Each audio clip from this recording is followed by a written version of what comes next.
Hey, welcome back to HotRodRegal.com. My name is Matt McCahan, and I have a really exciting product to install in the car today. Today we're using the UMI Performance rear shock tower brace for the 78 to 88 G-Body. This thing is awesome. Priced very affordable. It's a bolt-in application. We're going to stiffen the rear frame rails with this by connecting the two shock towers, and it's made in the United States. The guys at UMI Performance are located in Pennsylvania, and they're building these up on jigs, powder coating them, and shipping out to everybody that needs them.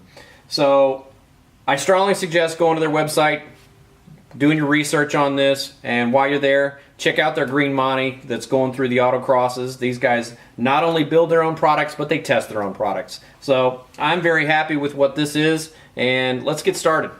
Alright, so here we are up under the Hot Rod Regal, and I've depressed the shock down. I'm using a QA1 single adjustable, so the shock is really easy to compress. When you remove the hardware from the shock tower, you'll either have a metric bolt in there, or I had smaller standard size bolts in there. The hardware that comes in the kit is a 3/8 inch bolt. It's a coarse thread or a 16 pitch. You'll find that it won't exactly go into the existing holes in the frame, so you can either drill that out to a 3/8 or you can tap it out to a 3/8 16 pitch like what I've done.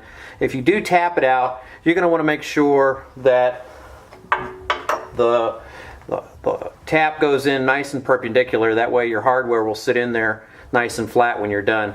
So after that, this is, like I said, a real easy application. The side with the slots is going to go on the driver's side per the instructions. And you're just going to slide this in here real careful not to scratch anything or scratch it up. And you can do this with the fuel tank in or the fuel tank out. I have my fuel tank out. That's going to set in here on top of the shock pocket. Just like that. And then we're going to run in our hardware. Alright, so we have the rear shock tower brace loosely installed. The hardware is located, and again, my hardware is threaded through the holes in the frame. If you have just 3/8 holes, they may want to bounce out. But you don't tighten the hardware down either way, because you want some slack here. You want to be able to move this brace along the slotted holes so you can actually align the other hardware through the other shock tower. So once this is in place though, you're ready to realign the shock back into its position. And I'm using QA1 single adjustable shocks, so they're not too difficult to fight. They go right in place. And then we'll go ahead and tighten that hardware down just a little bit more. We'll take the lock washers. I'm going to use lock nuts. That way I've got a double lock here. And then we'll, again, keep everything loose. We'll go to the other side, locate the hardware on the other shock tower, and then we can tighten everything down all at once.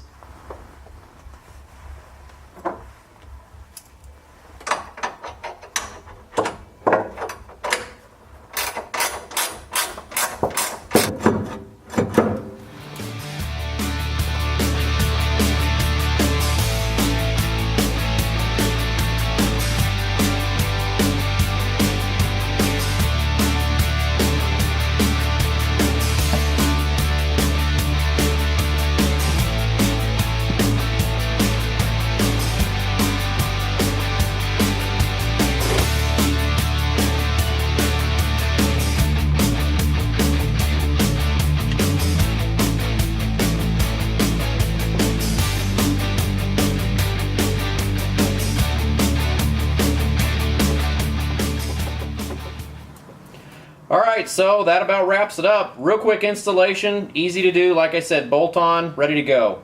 Took about an hour all in all after I found all my tools.